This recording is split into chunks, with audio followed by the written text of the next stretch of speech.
Vamos começar, Júlio? Vamos lá. Boa tarde a todos, obrigado pela presença.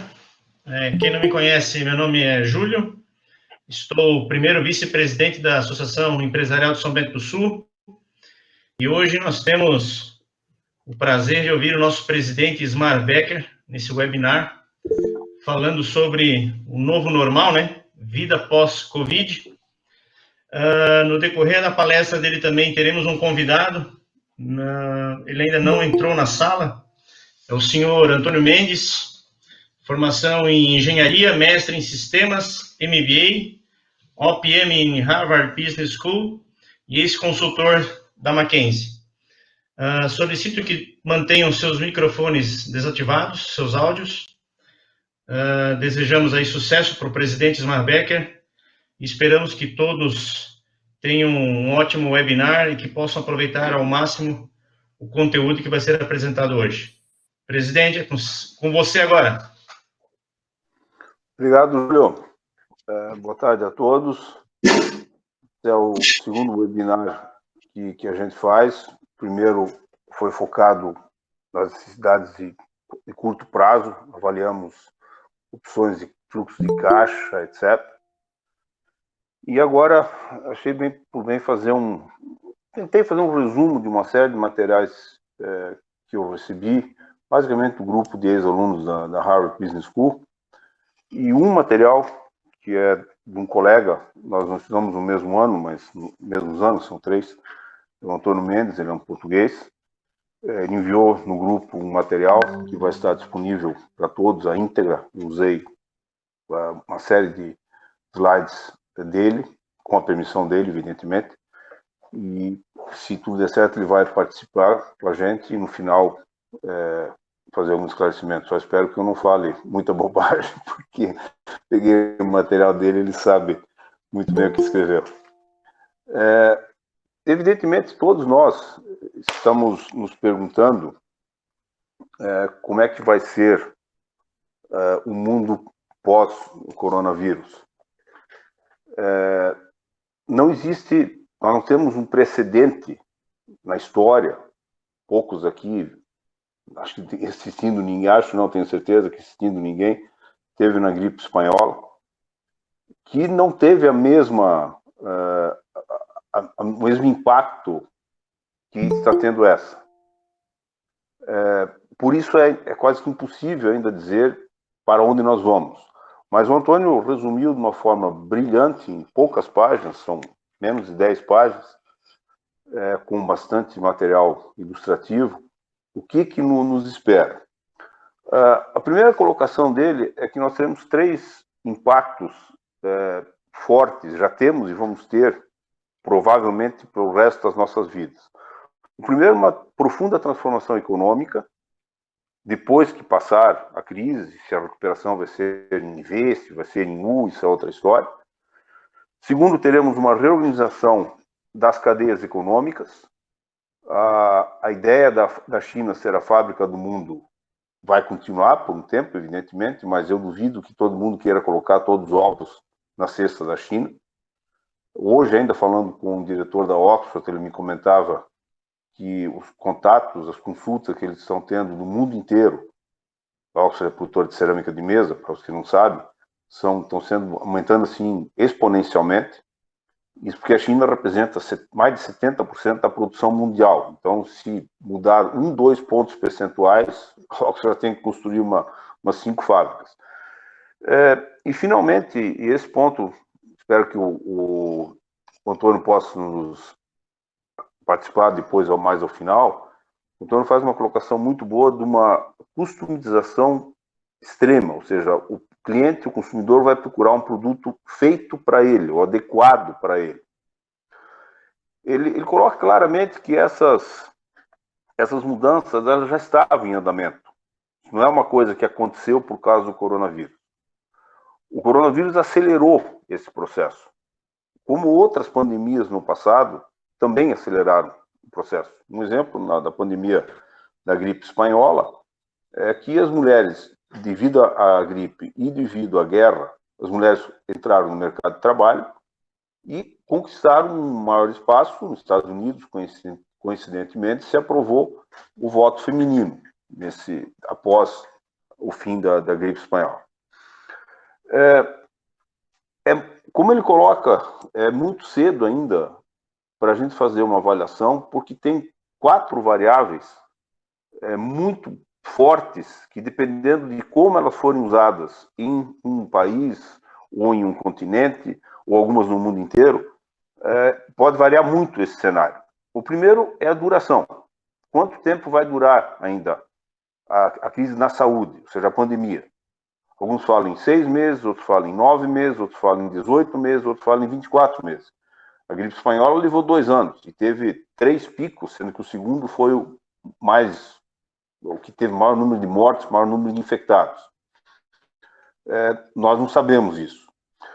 O segundo, que é decorrência do primeiro, quando a economia volta a uma determinada normalidade. E essa normalidade não significa voltar para o início de 2020. Tá? Mas aí vem diversas curvas, falam-se de curva em V, que seria uma queda abrupta, por depois uma recuperação rápida.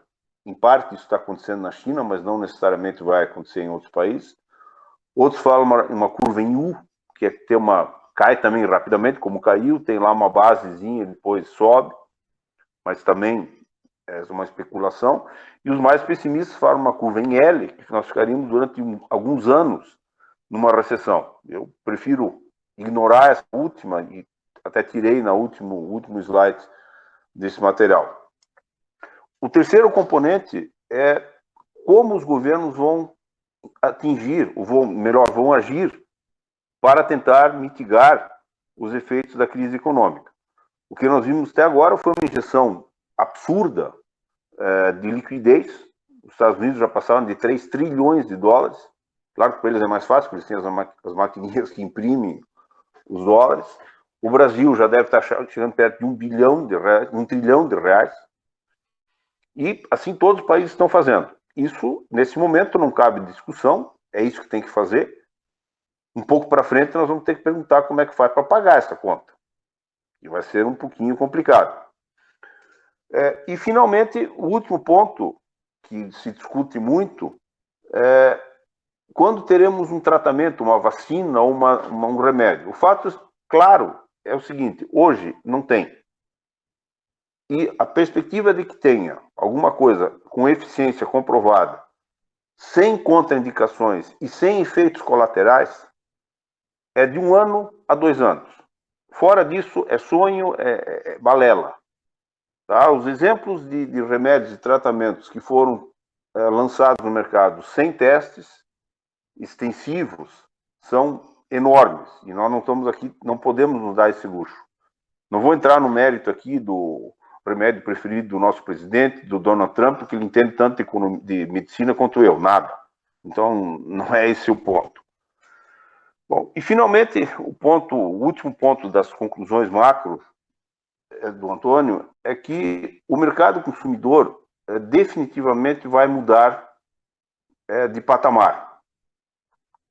Primeiro, porque as pessoas vão ter menos dinheiro durante um bom tempo, e mesmo aquelas que têm dinheiro vão se preocupar em usar melhor esse dinheiro, ou vão querer mais valor pelo mesmo dinheiro que elas recebiam. Esse é o primeiro ponto. E o segundo ponto, inevitável, e a gente está vendo isso aqui hoje, em São Bento, as pessoas, hoje, claro, ainda muito mais, mas as pessoas vão evitar muitos contatos, muitos deslocamentos. Isso vai ficar na nossa memória, é como um trauma que algumas pessoas não esquecem nunca e outras vão repensar. Eu preciso ir no restaurante ou eu posso pedir o delivery? Eu não queria delivery antes, mas funciona. Então, de repente, é melhor. Bom, vamos então para o primeiro slide que o Antônio cita nesse material dele. Usar em inglês, mas a tradução é simples. Como é que a disrupção, ou seja, essa mudança abrupta, rapidíssima e profunda da economia, como é que ela vai nos afetar? E ele colocou isso num gráfico com 4 quadrantes, que é mais ou menos o gráfico do VUCA, das incertezas, e dividiu aqui alguns setores dentro desses cenários. O melhor cenário seria no quadrante de cima aqui, onde você tem um nível de disrupção alto, mas a duração dele, a rapidez com que ele se implementa é baixa. Então você tem aqui software, aí o nosso vice-presidente Júlio está bem posicionado, essas empresas vão se recuperar rapidamente e já estão acostumadas com a disrupção. Você tem aqui mais embaixo o varejo, que também os supermercados estão vendendo como nunca, tá? E deve continuar vendendo por um tempo. Daí você vai aqui para baixo, você tem empresas que lidam com remédios, etc., outras coisas que também, evidentemente, tem uma oportunidade muito grande. Quem descobrir primeiro a vacina ou um remédio vai ficar milionário. E aqui para baixo, ainda numa área positiva, produtos de consumo. Isso é positivo para São Bento. Também tem a indústria têxtil, o Demaia, a fiação como B2B na indústria, na cadeia da têxtil, tem a Oxford, os próprios móveis, que não são exatamente produtos de consumo, mas entram nesse setor, porque quem vai ficar mais em casa vai querer ter coisas melhores em casa, vai cuidar mais da sua casa, né? Aí temos no extremo aqui da direita a área de infraestrutura e transportes, serviços de transportes, essas vão ter uma oportunidade, a área de energia também, e aqui embaixo alguns que vão ter problemas sérios. Eu até discordo, esse gráfico não é do Antônio, é da Accenture. Eles colocam aqui a área de serviços, de viagens, travel, como uma área pouco afetada. Eu acho que essa é capaz de desaparecer durante muito tempo. Isso indiretamente também é bom para São Bento. Nós vamos até analisar isso num webinar com a Secretaria de Turismo na semana que vem, porque as pessoas vão continuar viajando, mas em vez de ir para a Europa ou para os Estados Unidos, ter que pegar um avião e ficar 10, 12, 15 horas dentro e com medo de pegar o vírus, porque ele não vai acabar amanhã, elas vão pegar seu carro e vir para São Bento, para Blumenau, para Camboriú, e para Três Itilhas, só para ficar aqui não muito longe de onde nós estamos. O item seguinte é bastante complexo, tem muita coisa aqui, mas vale a pena a gente aprofundar um pouco. Como é que serão os mercados? Como é que as empresas, depois que começarem a atuar numa certa normalidade, e essa certa normalidade pode ser 70%, pode ser 80% do que a gente viu no final de 2019 e começo de 2020, eu, particularmente, não acredito que nós vamos recuperar, com exceção desses setores, que alguns têm até crescimento, mas a grande maioria, a gente deve recuperar o nível do final de 2019 e começo de 2020 só lá pelo final do ano. E espero que está sendo até otimista isso aqui. Como é que vai funcionar esse novo mercado? Como é que vai ser a interação entre as empresas? Por parte dos fornecedores, nós sabemos disso, nós temos uma pressão de cobrança, conseguimos negociar alguma coisa, uma preocupação muito grande de crédito, deles com o nosso, e nós com os nossos clientes, tá? Tivemos, no nosso caso, na nossa empresa, felizmente não tivemos cancelamento e nem falta de matéria-prima, mas os nossos clientes, muitos deles tiveram cancelamentos, nós também somos B2B.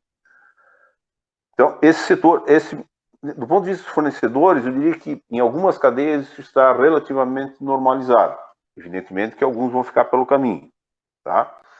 Do ponto de vista de mercado, os concorrentes, haverá uma pressão enorme para baixar preços, até porque a demanda caiu, consequentemente você vai ter uma concorrência maior.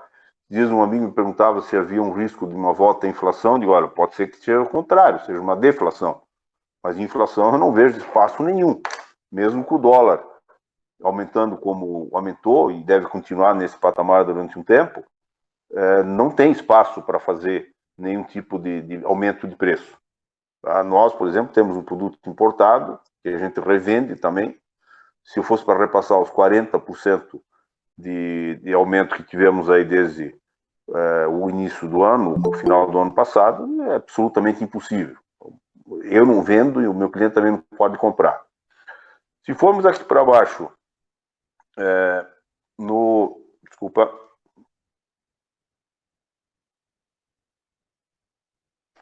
Ainda não estamos totalmente acostumados com essas tecnologias, tirando o Júlio, evidentemente.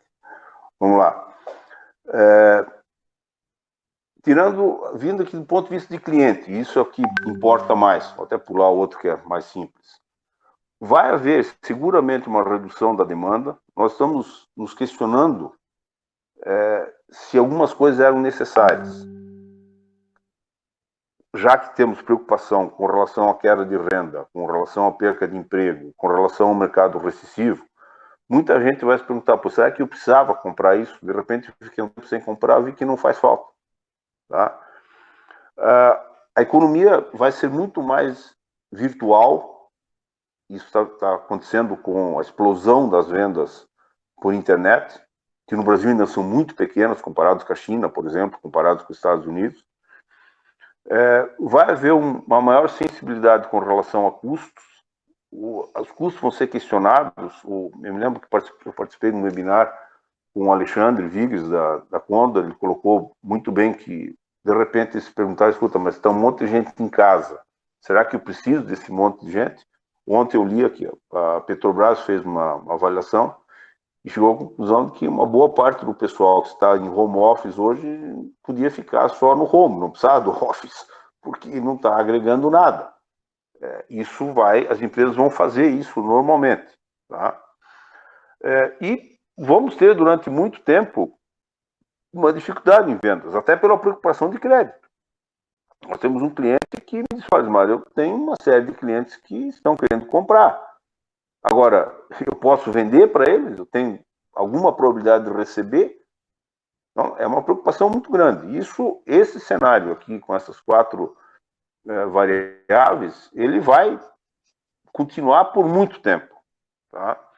Ou seja, a complexidade que a gente já tinha no mercado vai aumentar e a estratégia tradicional que toda empresa razoavelmente bem administrada tem ainda, de pequenos ajustes, de economias, de cortar um custo aqui, cortar um custo lá, isso não vai ser mais suficiente. Tá? Nós vamos ter que partir para mudanças muito mais profundas, mudanças disruptivas também, novos modelos, que são desafiadores e muitas vezes a gente não sabe nem o que fazer ainda. Isso é uma dúvida de todo mundo. Bom, o ponto seguinte também é bastante importante, que nos dá uma visão de onde nós estamos aqui. Veja, os modelos que o Antônio colocou aqui, eles não são modelos matemáticos, eles são tendências para que você pegue na sua empresa, no seu setor, dos seus fornecedores, dos seus clientes, onde é que eles se enquadram, para ver que estratégia você pode usar. Tá? Ele coloca aqui os impactos na cadeia de logística da digitalização. Já vinha acontecendo, tá? Mas, de novo, se acelerou enormemente e vai se acelerar. Conversando com o Rolf Budemeier esse dia, ele me comentava que a venda, o Ivandro até pode comentar isso, a venda pela internet da Budemeier explodiu. A Oxford, a mesma coisa. Nós temos um cliente pequeno até, no interior do Rio de Janeiro, que a venda está normal. Que ele é um cliente pequeno, vendia para lojas de presentes finos, e o pessoal está comprando normalmente por internet. Ele comprou esse ano a mesma coisa que comprou no mesmo período do ano passado. Então, essa é uma realidade que veio para ficar. Bom, como é que isso afeta o negócio? Em termos de terceirização, que é uma das características que nós vamos ter, de produto, cada vez mais nós vamos buscar terceirização com parcerias com fornecedores e clientes. Nós estamos tentando fazer isso na empresa, nós temos 3 clientes que também produzem suas de calcomanias, estamos tentando mostrar para eles que isso não é mais economicamente viável ou possível. Temos de produção, deslocamento para áreas de custo baixo, tirando a China, porque muita gente vai sair de lá e vai estar disposta a pagar um pouco mais. Falava com um amigo meu, cliente da nossa empresa da Alemanha, de Portugal, disse, mas no momento está ruim, mas a gente está recebendo muitas consultas de clientes que já há anos não nos contatavam, que é a mesma coisa que está acontecendo com a Oxford aqui. Em termos de marketing, uma aceleração no uso de mídias sociais, de marketing, já existia, mas vai se acelerar. E as vendas de e-commerce e plataformas, que já era uma realidade aqui no Brasil com uma participação pequena, mas que vão explodir. E no caso da entrega, empresas last mile são aquelas empresas que atendem quase que ao lado do cliente. Um exemplo é o Magazine Luiza, que transformou já uma boa parte, já vinha fazendo isso, mas agora acelerou, transformou uma boa parte das suas lojas físicas em depósitos para entregar para o cliente. O nosso filho, Gabriel, trabalha na Amazon na França, é gerente de um depósito last mile, ou seja, que entrega do depósito até a casa, a empresa do cliente, está trabalhando que nem um louco desde que começou, até porque a Amazon está sendo usada muito para distribuição de remédios e bens de primeira necessidade. Isso é outra coisa que veio para ficar e não vai voltar nunca mais. Em termos de automação, esse é outro processo que vinha andando, a empresa 4.0, nós aqui no Brasil estamos ainda atrasados, já é uma realidade em alguns países. Nós vamos ter um aumento rápido com o uso de algoritmos, a robotização em alguns casos que já existe, vai acelerar muito. No caso de marketing, o uso de Big Data, as informações, inteligência artificial, que já existe, mas vai acelerar muito. Nas vendas, os robôs de pesquisa, isso vai influenciar enormemente. Quem é que compra hoje uma passagem, ou quem é que vai para um hotel sem comparar preços? Isso era impossível. É possível já há muito tempo, mas muitas pessoas não faziam, vão fazer. E, finalmente, até a entrega por veículos autônomos, drones, ou qualquer outra coisa. O resumo de tudo é que o que a gente vai ficar fazendo, em última análise, dentro da empresa, é a estratégia e o planejamento. E a tendência é terceirizar pelo parcial ou totalmente para parceiros, fornecedores ou até clientes, ou não concorrentes direto, mas concorrentes mais ou menos no mesmo setor, de repente fazendo uma cooperativa, uma espécie de cooperativa. Isso aqui era uma coisa que já existia, mas foi tremendamente, potencialmente acelerada pela crise e vai continuar por mais um tempo. O slide seguinte é muito interessante, que é um resumo. Nós vamos passar tudo, porque senão vamos ficar aqui até amanhã cedo. Mas é um resumo de do impacto que nós já tivemos e que ainda teremos. E aqui tem um ponto importante, eu até mencionei esse artigo na bibliografia, no final, um artigo muito interessante, mostrando os efeitos no nosso cérebro dessa pandemia. O ser humano tem uma parte do cérebro que age por instinto, que é o instinto de sobrevivência, é a amígdala, que nós temos desde que descemos das árvores, que é basicamente resumindo, é correr ou se defender, tá? E isso a gente não faz pensando, a gente faz instintamente. E os traumas que nós passamos, a perda de um ente querido, um acidente, um estupro, enfim, ter assistido a um assassinato, alguma coisa desse tipo, são coisas que ficam na nossa mente e a gente não consegue tirar. E a gente age de uma forma não pensada com relação a isso. E esse é um dos pontos principais que o Antônio mostra. Nós vamos, essa restrição à movimentação, restrição à aglomeração, o pânico causado por ter tido eventualmente um parente, um conhecido, alguém que faleceu, que sofreu, mesmo que tenha se recuperado do coronavírus, vai ficar no fundo do nosso cérebro e nós vamos pensar de uma forma diferente, mesmo não tendo consciência disso. Tá? Então, vou dar um exemplo aqui, famílias e amigos. Mesmo entre as famílias, os contatos serão menos frequentes. O cara vai pensar 2 vezes antes de ir no restaurante, antes de ir no boteco, antes de ir num baile, antes de ir numa festa. Mas não é todo mundo. Sim, não é todo mundo, mas basta 10%, 20%, 30% não ir, você já tem um problema sério. Tá? Alimentação. Os restaurantes, o item seguinte aqui, os restaurantes seguramente vão perder uma fatia importantíssima do seu faturamento, porque mais gente vai comer em casa. Mas espera aí, mas eles vão faturar lá acima, daí o cara vai beber em casa também. E o restaurante ganha muito mais dinheiro com a bebida do que com a comida. Tá? Se for hoje, aqui em São Bento, nos restaurantes, vamos pegar aí o Alpenbia, o Pinos, o Sandori, mesmo com as restrições que existem, tem lá 20%, 30% das pessoas. Ok, vem menos gente a trabalho aqui, que frequenta mais esses restaurantes, mas vai ficar na nossa memória. Eu posso comer em casa, posso estar à noite de pijama, de chinelo, peço lá, pizza eu já pedia, mas de repente tem agora outras coisas que a gente aprendeu que pode pedir, e ainda tomo minha cerveja, meu vinho em casa, que é muito mais barato. Mas olha o impacto que isso tem na cadeia. Tá? Com isso, evidentemente, as compras online e as entregas em casa vão aumentar muito. Tá?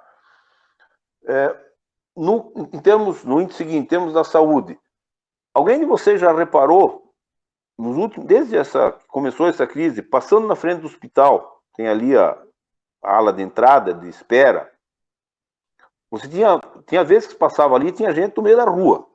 Passem lá agora. Se tiver mais de 3 caras lá, eu mudo de nome. Por quê? As pessoas, de repente, não ficaram mais doentes?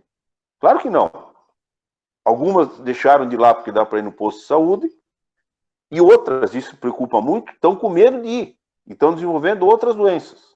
Eu vi uma reportagem nesse final de semana que o número de casos de câncer em crianças, em jovens, aumentou muito porque as pessoas têm medo de ir no hospital para fazer uma consulta. Tem um lado positivo, que o hospital não está sobrecarregado, mas tem um lado negativo. Tá? Um outro ponto muito importante, e esse pode ter um impacto enorme, já tem, hoje na Europa, você já percebe isso, nos Estados Unidos um pouco menos, em termos de moradia. Nós, brasileiros, temos como sonho, 2 sonhos. Um, comprar uma casa, o outro, comprar um carro. Não necessariamente nessa ordem, uns querem comprar o carro antes da casa. Bom, os dois, de repente, será que são necessários? Os alemães têm menos, 60% moram em casa alugada. Por quê? Porque eles gastam dinheiro viajando. Como eles vão fazer agora, não sei, porque não dá para viajar. Não sei se vai aumentar a venda de casas, mas seguramente vai mudar. Carro. Precisa carro? Você pegar de novo o exemplo da Alemanha. Se você tiver um carro em Munique, você tem que ter uma garagem, a garagem vai custar mais do que o carro. Então, de repente, você pode usar Uber, você pode usar um carro compartilhado, lá tem, evidentemente, transporte coletivo. Enfim, toda a nossa vida como um todo vai ser mudada. O último ponto, vou até pular, porque a gente já conversou bastante, mas uma mudança fundamental vai ser na educação. Agora, as crianças, mesmo as universidades, estão trabalhando, operando via e-learning, coisa como a educação à distância, que já existia no Brasil, mas que tem uma série de restrições, tanto por parte dos professores, quanto por parte dos alunos. Eu estive conversando agora, essa semana passada, com alguns professores, e eles colocaram, eu não sei como trabalhar com isso. Não é a mesma coisa, eu não estou vendo os alunos, eu não estou interagindo com os alunos. Sim, é verdade. Ninguém de nós, com exceção do mais jovem, está acostumado. Isso que nós estamos fazendo aqui hoje, quem é que fazia há 6 meses atrás? Alguns faziam, mas quantos fazem hoje? Tá? Quantos webinários a FACISC fez, quantos a CISB fez, quanto cada um de nós fizemos.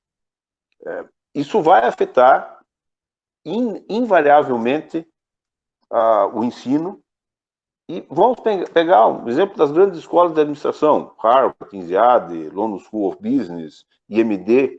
Olha o custo, hora, de um professor daqueles. O nosso professor de administração de empresa familiar, lá no OPM, John Davis, cobrava, isso há 3 anos atrás, 5 anos atrás, desculpa, $100 mil por dia de consultoria. Quanto custa a hora de um cara desse? Então, em vez de ele estar falando para 100 e poucos alunos, como ele estava para nós, ele hoje pode falar para 100 mil, para 10 mil, para 6 mil. Tá? Isso é uma outra coisa que estava em andamento, mas que, devido à crise, teve uma aceleração enorme e não volta atrás. Pode voltar um pouco do que está hoje, mas a tendência é que continue. E o último material parece tem muita coisa escrita, mas é relativamente simples.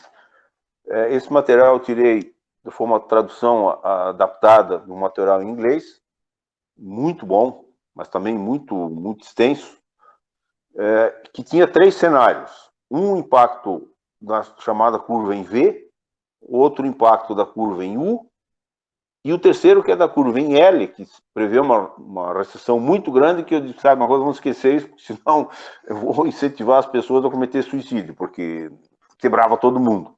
Tá? Bom, a ideia é que isso aqui, que a gente tenha condições, todos tenham condições, de ver aonde o seu negócio se encaixa nisso aqui. Tá? Não é um modelo matemático, é uma coisa... Tá, vamos pegar um exemplo, vamos começar aqui com o impacto da curva em V, que seria de agora até o final do ano, a recuperação relativamente rápida. Tem gente que vai estar nadando de braçada, por exemplo, o e-commerce. Qual é a recomendação? Aproveite, surfe a onda, tá? E invista e aumente o fornecimento para atender a demanda. É o que está acontecendo com a Amazon. As ações da Amazon valorizaram estupidamente nesse período. Porque eles aproveitaram uma estrutura que já tinha e aumentaram. Partindo de um pressuposto de um crescimento levemente negativo, ou seja, perda de faturamento de até 15% até o final do ano. Não é 15% agora, é daqui até o final do ano. Tentar manter a estabilidade e preparar para um retorno rápido.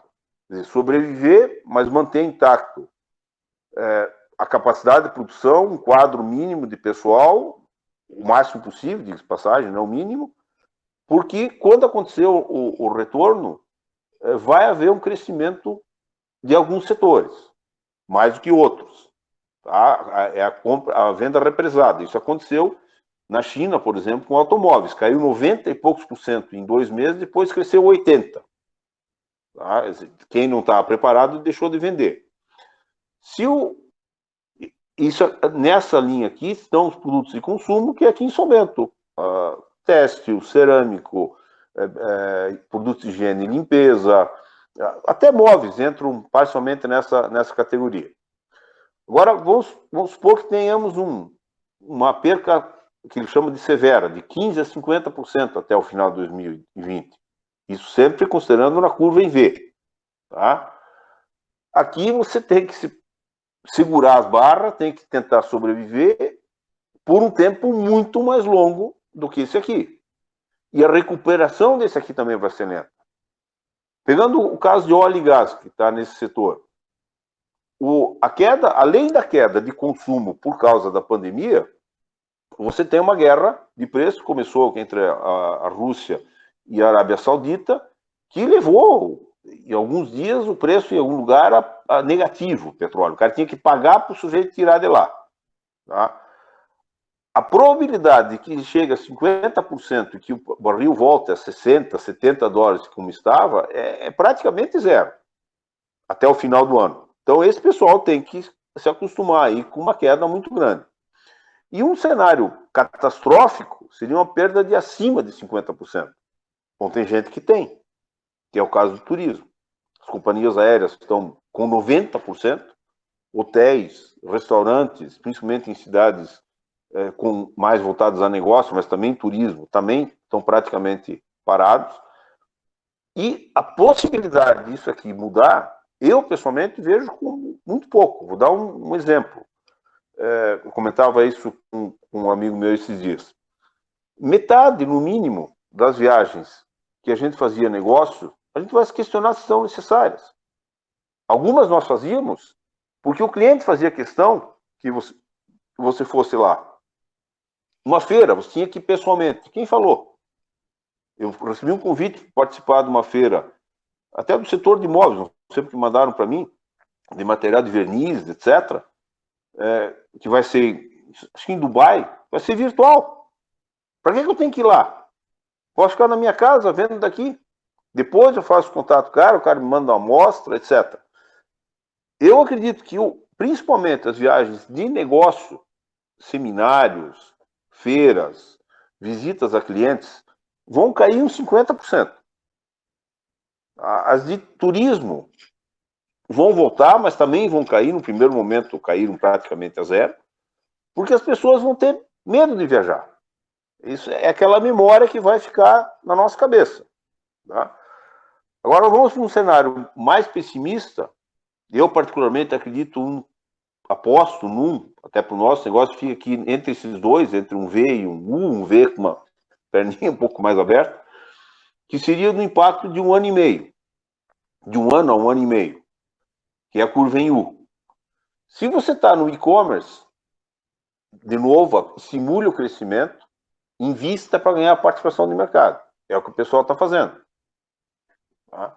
Se você tem um produto que é facilmente vendido no e-commerce, aumente a produção. É o que esse nosso cliente lá do Rio está fazendo. Tá? Ele só não está fazendo mais porque não tem de comprar a peça branca. Ele decora. Uma parte do que ele faz, ele compra branco e decora. Se o setor for aqui lentamente negativo, ou seja, nós estamos trabalhando numa perca de 0 a 15 para o teu negócio, para o teu setor, você tem que reforçar a posição positiva, preserve caixa, empreste dinheiro, mesmo que tenha que pagar algum juro, para ter quando for necessário, tá? E procure alternativas de crescimento. De repente, um novo produto, uma extensão de produto, um novo mercado, alguma coisa desse tipo. É o que, por exemplo, nós estamos tentando fazer na empresa. Para quem está nesse segmento aqui, que vai perder de 15% a 50%, como o gás, tá? Você vai ter que se reinventar. Ou você inventa alguma coisa em termos de, internamente, de inovação, quer dizer, você trabalha com o teu pessoal, ou busca um crescimento inorgânico, uma associação com alguém, um produto totalmente novo, um canal de distribuição totalmente novo, ou venda uma parte do negócio. O nome elegante é desinvestimento. Na verdade, é torrar e fazer caixa. Tá? É uma alternativa que tem que ser considerada. E esqueça preço de mercado para isso aí. Você vai vender pelo preço que o mercado estiver disposto a pagar. Mas, de repente, é melhor para você preservar a parte principal do seu negócio. E quem está no nível de, por exemplo, na área de turismo, que vai ter uma perca acima de 50%, tem que necessariamente mudar o modelo. Não me perguntem muito como o hotel vai mudar o modelo, porque ele vai ter que ter gente para limpar os quartos, vai ter que ter gente para atender, mas no Japão já tem robô, para dar um exemplo um pouco radical. Tá?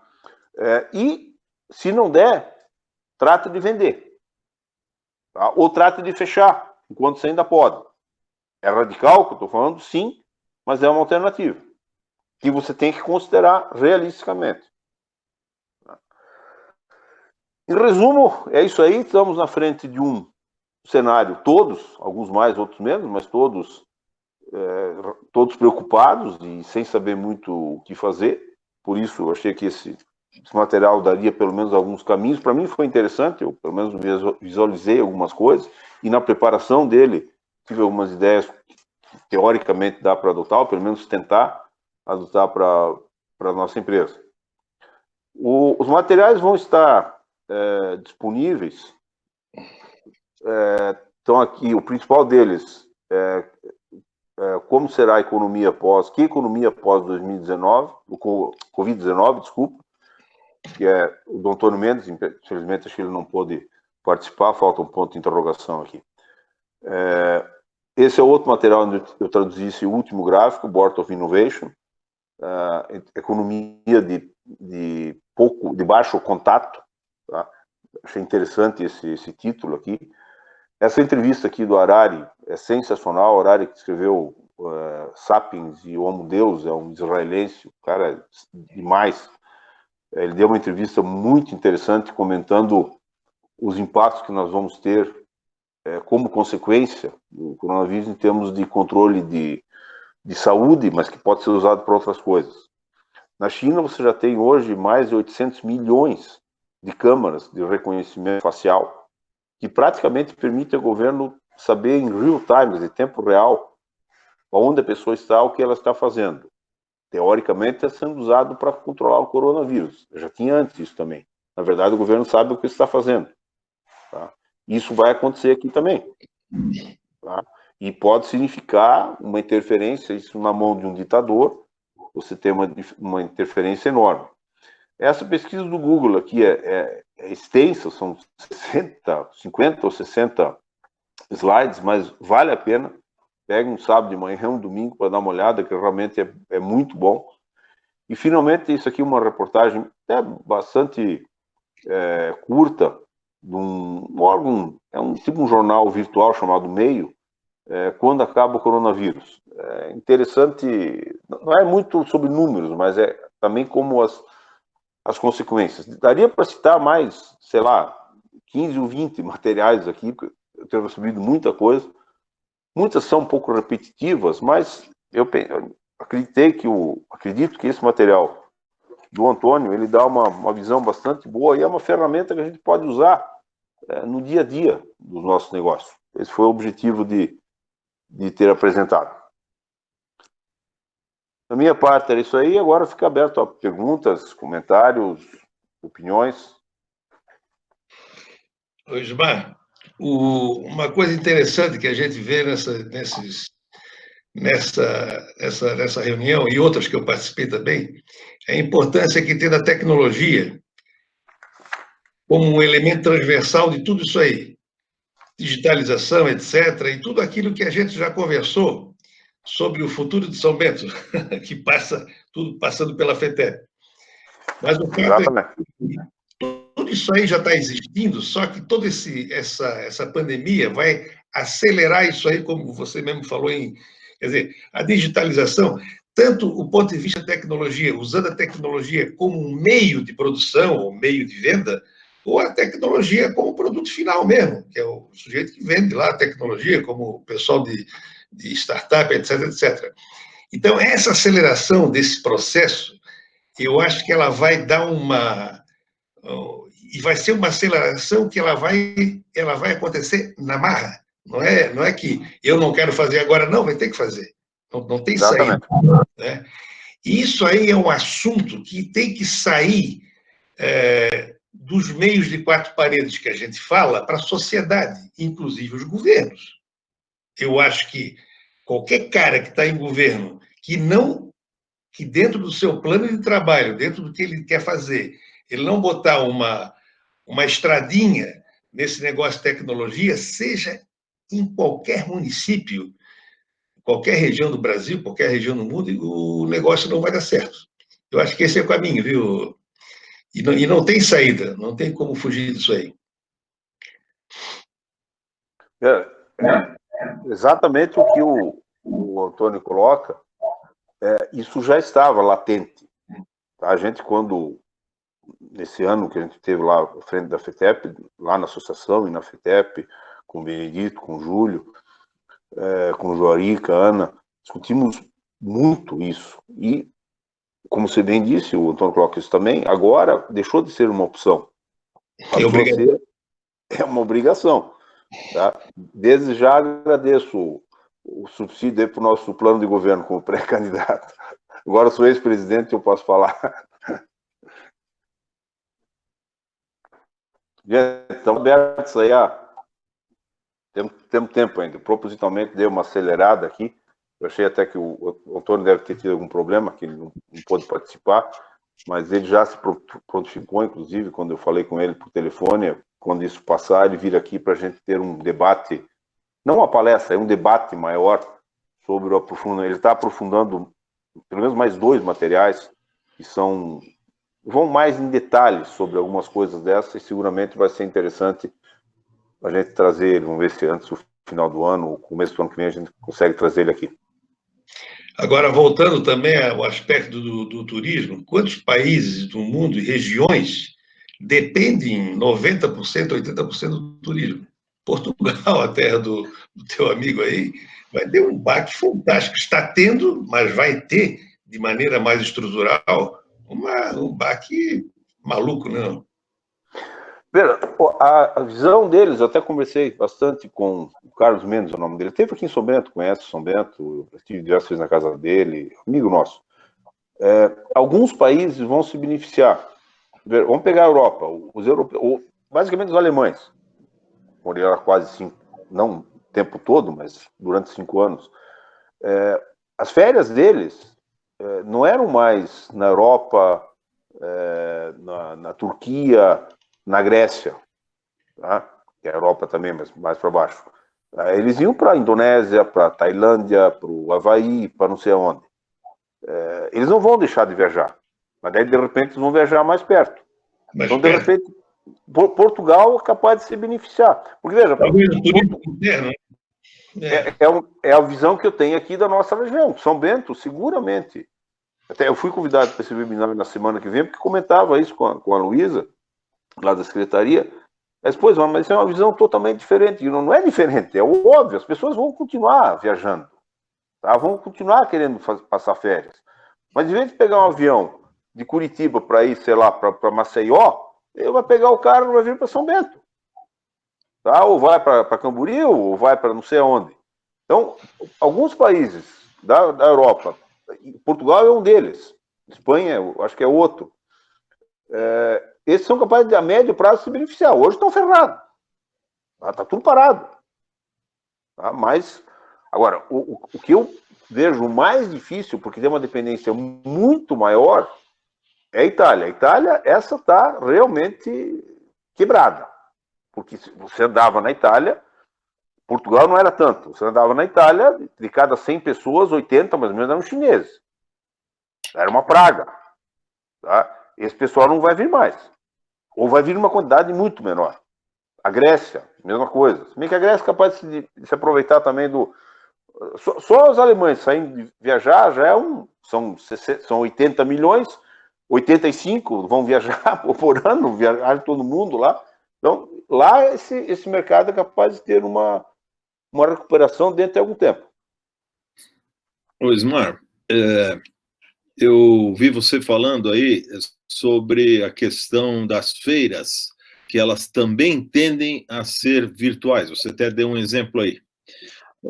Curiosamente, nós estamos agora, pela FACISC, o COFEM, o Conselho das Federações, que a indústria interessa isso também, fazendo uma pressão para o governo para que ele autorize, pelo menos para o semestre que vem, isso precisa muitos meses de antecedência para a organização, das feiras industriais e as feiras empresariais.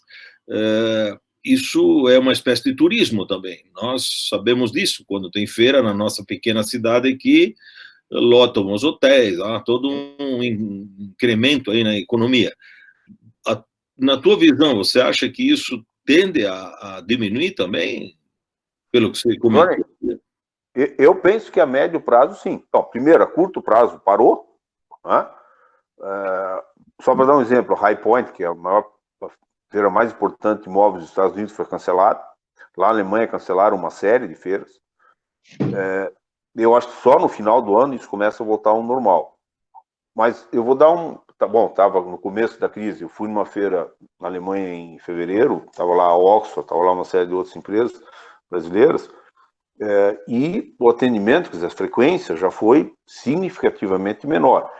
Coisa que, diga de passagem, já é uma tendência.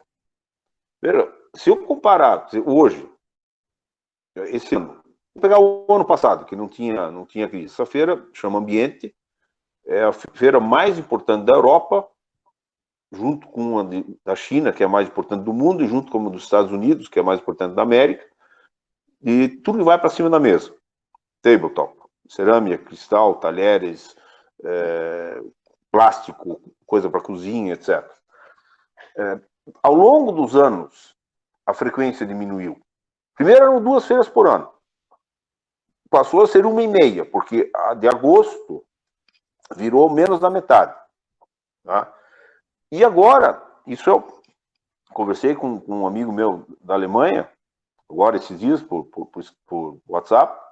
Ele disse, Mário, eu vou pensar 2 vezes antes de ir na feira. Ou se eu for, eu ficava 4, ou ficar 1. Eu vou naqueles que realmente eu quero. Ou tive uma conversa com o Antônio Marcos Schrotter, agora esses dias da Oxford, 2 semanas atrás, no final de semana.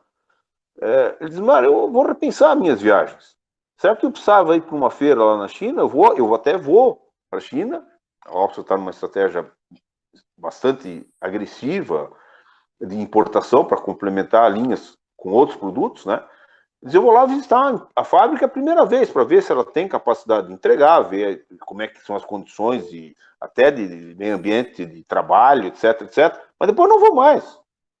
Tá?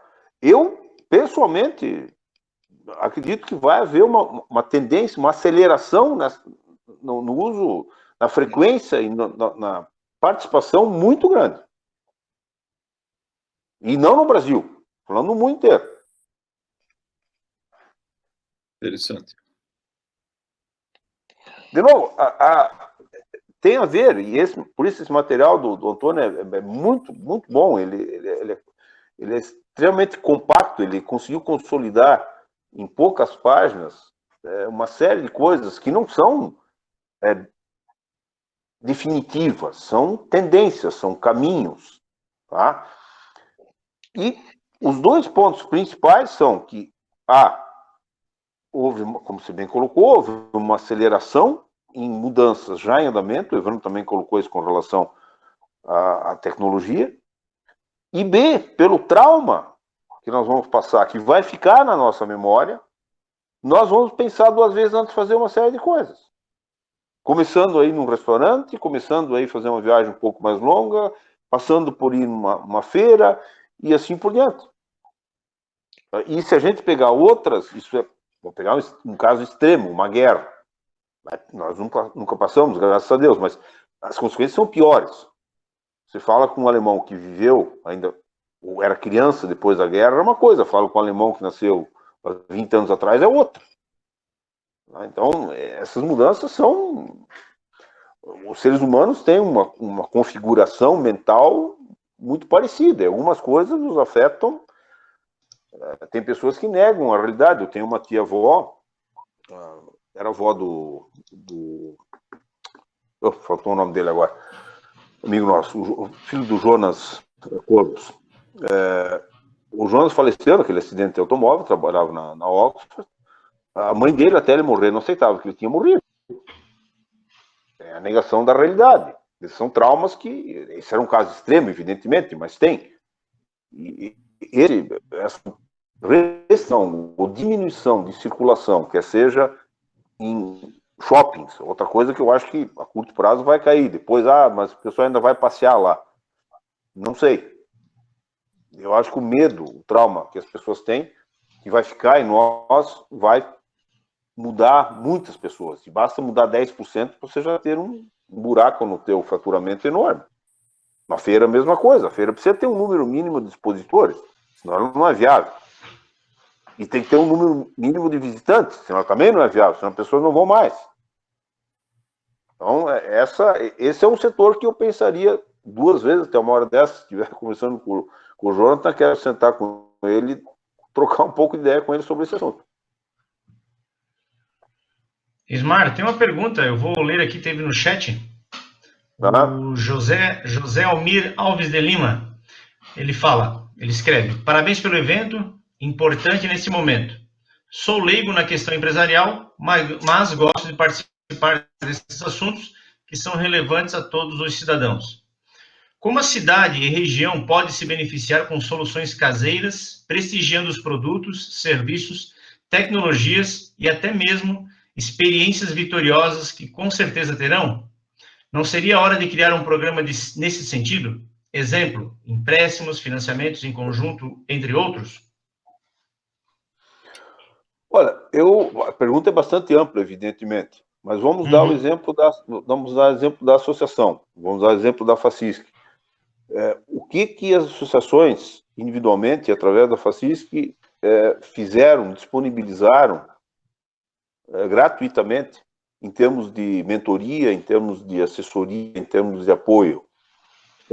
Isso é uma coisa que essa solidariedade, estou falando só de um caso, nós podemos transferir isso para o caso da confecção de máscaras, estamos começando um outro trabalho para doação de cestas de alimentação. Uma consequência, até não mencionei isso, mas o Antônio coloca esse material dele, que a gente vai ter um aumento da solidariedade. De repente você vê que cooperando, e aí o associativismo é o exemplo disso, o cooperativismo também, a cooperação nos seres humanos sempre foi uma maneira de alavancar potenciais. E espero que a gente tenha aprendido isso de uma forma doída, mas às vezes as lições as palavras que a gente leva sem esperar, são aquelas que a gente lembra mais. De repente está aí um caminho e a gente trabalhar junto em uma série de coisas. Acho que a pergunta é muito bem colocada, na verdade nem é uma pergunta, é uma proposição. Ok. Mais alguém, pessoal, gostaria de fazer perguntas ao senhor Ismar? Fiquem à vontade.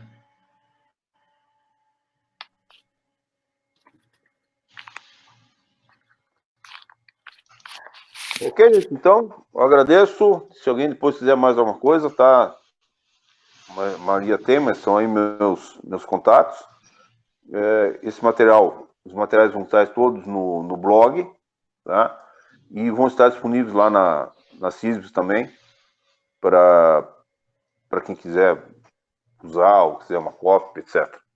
E quero só agradecer mais uma vez, na vez passada fiz também a que foi fundamental na organização desse material aqui, que eu sou como eu sou imigrante nessa tecnologia, ainda não, só falo com sotaque, não dá, a gente não sabe mexer nisso muito bem, mas estou me acostumando, está ficando interessante. Isso, ressalto, Ismar, a questão do debate sobre turismo. Acho que é absolutamente pertinente que vocês estão organizando aí, parece que vai ser essa semana ainda, né? Tá? Na verdade, não somos nem nós, Johnny. A organização da Secretaria de Turismo aqui de São Bento, e eles já fizeram outros. Tá? E um dia, conversando com a Luísa me ligou sobre um outro assunto, eu comentei isso com ela, pois, Mara, isso é uma coisa interessante para que as pessoas... muita gente não está vendo isso como oportunidade. Isso não é visão minha, tá? Isso eu li e vai acontecer. Tá? Agora, até esse dia, eu fui almoçar no Pinos, sei lá, no Dia das Mães, pô. Você almoçar no Dia das Mães no Pinos, a Olinda estava com a mãe dela no interior de São Paulo, e eu fui lá almoçar, já fui preocupado que não ia ter lugar, estava vazio. Tá? O Edson estava meio que apavorado. Digo, Edson, calma, isso vai ter um período, é assim, mas você é um dos que vai se beneficiar. Digo, pô, mas eu não tinha visto dessa forma. Digo, sempre tem o lado, sempre não, né, mas muitas vezes tem o lado bom. De qualquer forma, parabéns aí pelo trabalho de hoje também. Valeu. Muito bom. Obrigado, Johnny. Bom, abraço. Então, encerrando, obrigado. Quero agradecer em nome da CISBS, Ismar, obrigado pela sua participação, muito esclarecedora. E esse é o papel da CISBS, esclarecer ao associado e ao cidadão são bentense e região. Obrigado. Ok, um abraço.